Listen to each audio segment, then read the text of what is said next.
Hey, Scott from Aristocob.com here. Seth from theshrinkingpastor.com. And together, the three of us, we are Markwood Men's Breakfast Club. Welcome back once again to our regular weekly episode of Markwood Men's Breakfast Club. Hopefully you're watching Tobacco Advent, which is our daily countdown to Christmas. We've been doing that since December 1st. And we'll do that all the way up until Christmas Day. And we hope that you've been enjoying that. And if you haven't been, where the heck have you been? Go back and you can watch them all. And each day we answer a question related to Christmas. And we'd love to see your comments on that. So go check those out. How are you doing, boy? I'm doing What well. are you doing? I'm getting some spit out my pipe. That's what I'm doing. That's what we do. Yeah. I'm using these arts and crafts supplies because I don't know where we have any legit real pipe cleaners. This is something you would use to build a tower of some sort. I have packages after packages of pipe tobaccos in my van, or pipe cleaners in my van. But for some reason here in the shop, we got a drawer full of these 12-inch long pipe cleaners. I mean, all this is perfect doing for a nose warmer. Yeah, all this is doing is just ticking the spit off. It's got no absorbency, no cleaning power. It's like using a caterpillar to Something like that. So, we were talking about something that we might want to share today, and I'm curious if you have discovered the website thispipelife.com. It is a website that has been launched by basically the folks that own Lane Limited now. And I'm sure at some point and to some extent it's going to be self-serving and commercial for them. Some of their people that are involved on the site have posted questions like, what's your favorite tobacco to smoke in winter time? Okay, that's fine. It's their site and they can ask those questions. But there is a community there, or a forum there, that I'm finding interesting, and I've started to get involved. And one of the questions that somebody posed was about your everyday carry knife. And I went ahead and posted a pretty long story about, what I was looking for in a knife with me traveling as much as I have. And you guys have witnessed on this channel that evolution. And, it started out with this Z knife that we kept hidden from you guys for the longest time, and that's this knife right here. Didn't you just buy up some more of those? I did. This was imported from from Japan, by a company that was started by the owner of the Grizzly Power Tool Company. The company was Jungle E, and actually no, was that the name of the company? Anyway, that company eventually failed. They decided not to do that venture, but they still have connections in the various countries that they were bringing in knives, and you'll still see on their sale flyers and their catalogs, there's a half dozen knives all the time. But they got out of the big business of it. This one is made of AUS6 stainless, and a lot of folks don't like stainless steel blades, but this particular stainless holds an edge wonderfully. A lot of stainless knives do not hold an edge like carbon steel, but whatever it is they do to that stainless is what makes that possible. So I love this knife. It's light. It's a lock back, all right, which I cut my fingertip off one day on a knife that didn't lock, and I don't like liner locks. To me they're just too awkward. And it's small, and it fits in my pocket. The clip on it is awesome. It could be a money clip if you want it to be. The clip is perfect. The only downside, the two things I don't like about carrying this knife, is that I think in the pocket, because it's just so small, it sticks up a little too high. Oh, when you clip it? Yep, when it's clipped. Because I like to clip my knives in my pocket. And the backward clip. That actually doesn't bother me on that one. Yeah, that does for me. The other thing I don't care for is if you're having to cut through anything with any sort of depth, the Z will snag. It's like cutting cheese. Cutting cheese, cutting steak. And I have cut a lot of stuff that I didn't expect to have a knife for. But I've cut so many quesadillas for the grandkids with this knife. But I love it. It's a really, really good knife. But I've lost a whole bunch of knives to the TSA. And so I went on this quest to find a knife that would be usable and handy, but that I could carry onto a plane. Well, that means that blade's got to come off. And if I accidentally have the knife in my pocket and I realize I'm in the line at security, I've already checked my bag, so I can't take the knife and put it in the bag. How often does this happen? It's happened 27 times. I've also had a pocket monkey taken from me. So, you'd think a guy would learn a lesson. Is it Zutility? Yeah, Zutility. Was kind enough to replace. They were. They didn't have to, but they did. Right. So I went on a search for a knife that I could, at security, pull the blade out, surrender the blade, and then be able to replace it. So I bought a couple Gerber knives that use utility knife blades. Super sharp. You can always swap the blades out and have fresh blades. But I had some problems with that knife. So then I bought another one from Gerber. Yep. I bought another one from Gerber that is a scalpel blade that you can, with the push of a button, remove the blade. The problem I had with that was you couldn't use it for anything other than cutting. And I do use my knives occasionally for some light prying. Not opening paint cans, but you just can't do it. I didn't realize how much I use that. And I'm careful, I'll use the back side of my blade, so I'm not actually prying with the sharp edge. So then I bought another one with a removable blade, and that had some problems. And so now I'm back to the Z knife, which was the knife I like to carry anyway. I just didn't want to lose it because it's been discontinued, and they were becoming hard to find. And when we did find them, they were getting more and more and more expensive. So like Boy said, when I was in Washington State a few weeks back, I stopped by Grizzly and asked about that discontinued knife, and they said, there's some of them over there on the clearance rack. There were 2 of them, and then I went back to the counter and said, by any chance, do you have any more of these? So he checked, and he said, we do. We have 6 of them here, and there's a few of them in our Springfield, Missouri location. So I bought the 8 that they had, and I left the ones in Missouri. So if you're interested in getting this knife, you can get it from Grizzly as of this recording.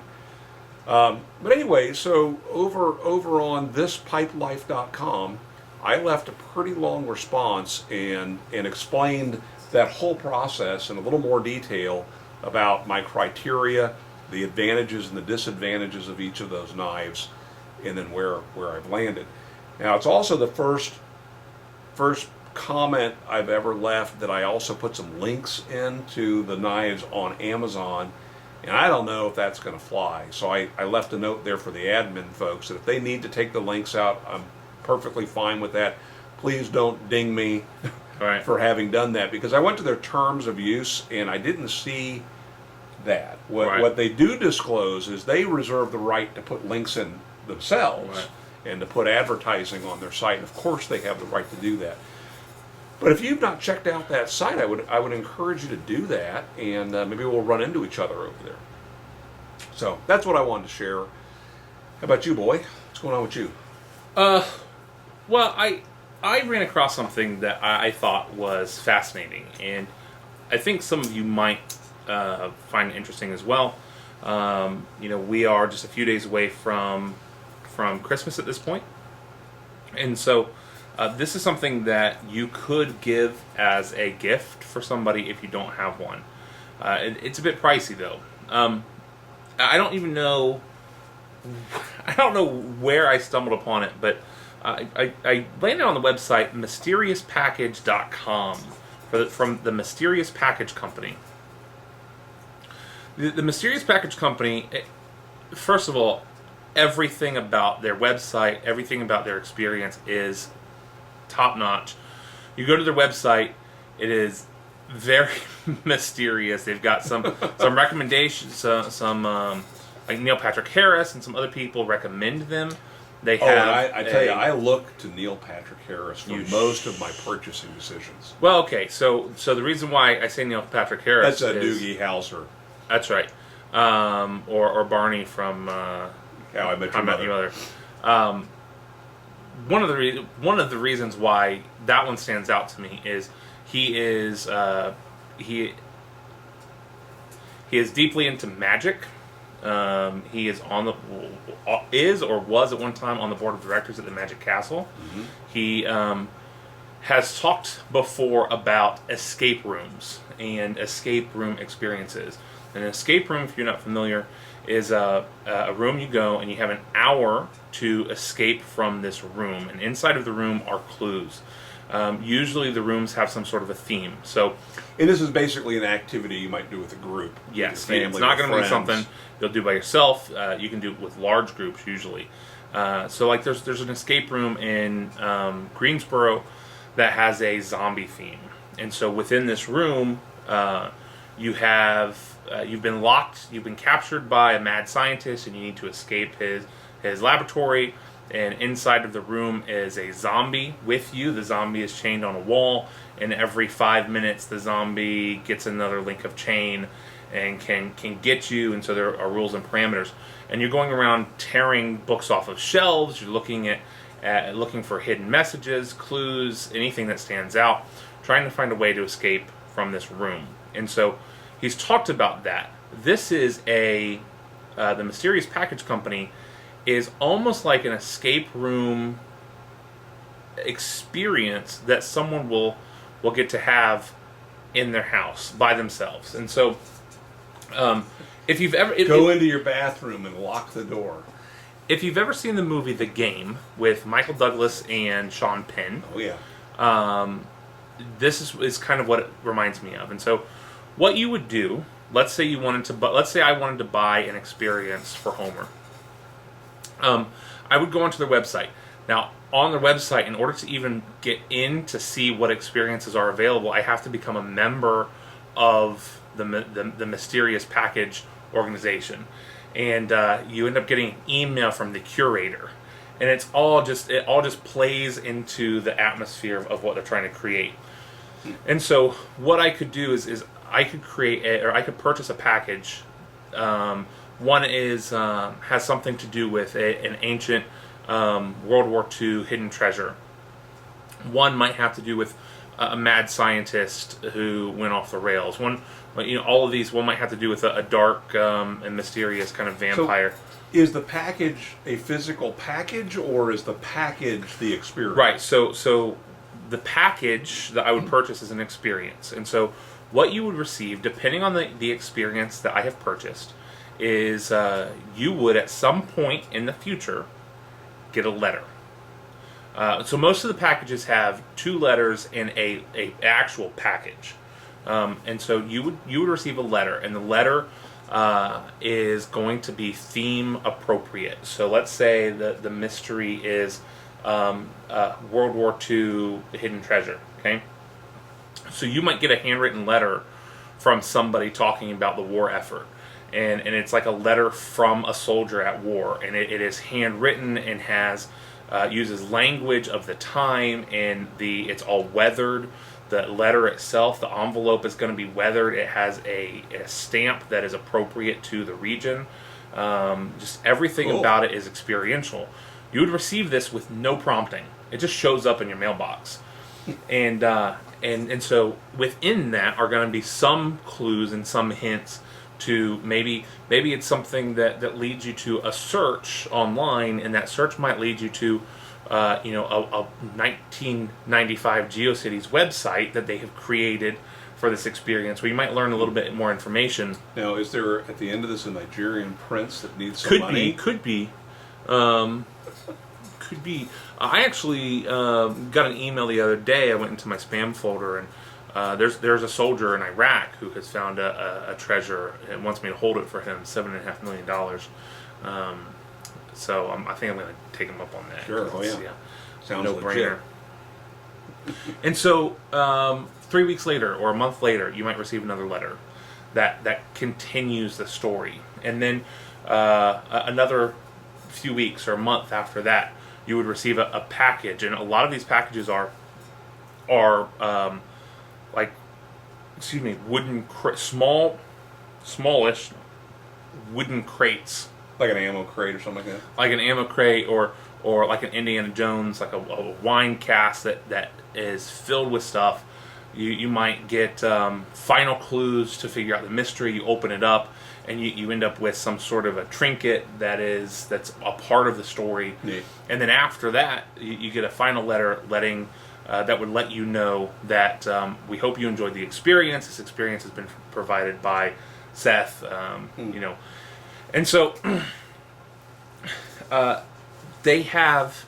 If that's too much, because they're expensive, they're between $150 and like $300 for these experiences, and but that's less than Sean Penn paid. Yes, that's true. The more expensive experiences have more letters or more props or things that you might receive. They also have, if that's too much, they also have a quarterly newspaper mystery that they send out, and so you'll get an envelope with a newspaper and maybe some stickers and a keychain and some other just things that they have created that also tell a story. So they a season will be maybe three newspapers together, and they'll tell a continuous story, and so you can sign up for that. If you have the money and you know someone that would be interested, I am attracted to this because it's something that I personally would be interested in, and something that so many people that I am friends with, that I know, would love something like this. And in fact, what I would love to do, and have struggled in figuring out a way to actually implement it, is to do something like this for some of my friends or close family. Create it yourself? Or? Create it myself. Yeah. Unfortunately, there's not a single template for anything like this, a do-it-yourself. So you got to buy one then. And no, like copy it's it. Right. So that's one option, but $200 for something like this is too much. Yeah, but you're going to spread that out over several people. That's you're gonna true. Do it to, right? That's true. You know, the other option is, you know, I'm trying to take some of the best of escape room puzzles and games and some other puzzles and games and combine them. But really, the biggest thing is the story. So it's the Mystery Package Company. If nothing else, it is worth signing up and becoming a member just so you get the emails, because the emails themselves are just beautifully crafted from the curator. They always come from the curator. You know, he's the one that is running everything, and it's just very, very clever website. Someone in your life who needs something mysterious, I would check it out. That sounds neat. Yeah.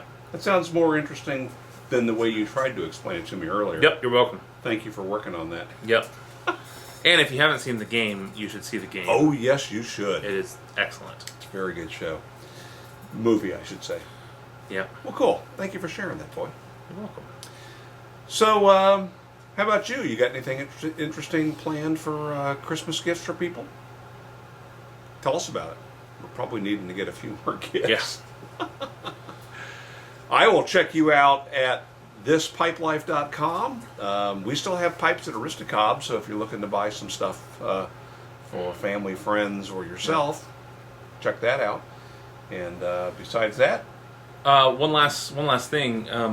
We've decided just Tobacco Advent takes up an awful lot of time over December, and our families deserve to see us a little bit. Deserve to see us. It can put a strain on them, us being away to film these, and so we're going to take next week off. We'll shoot a very short reminder video next week, but next week's normally scheduled Markwood's Breakfast Club, we're going to take off as an end of the year vacation for us and our families. We do still have a few more days of Tobacco Advent left, and so those will be going. We will post a video all the way up to and including Christmas Day. But as far as next Wednesday, we're going to take a week hiatus, and then we should be back first of the new year. We're going to miss you. That's right. All right, thanks for joining us. We'll see you tomorrow morning on Tobacco Advent.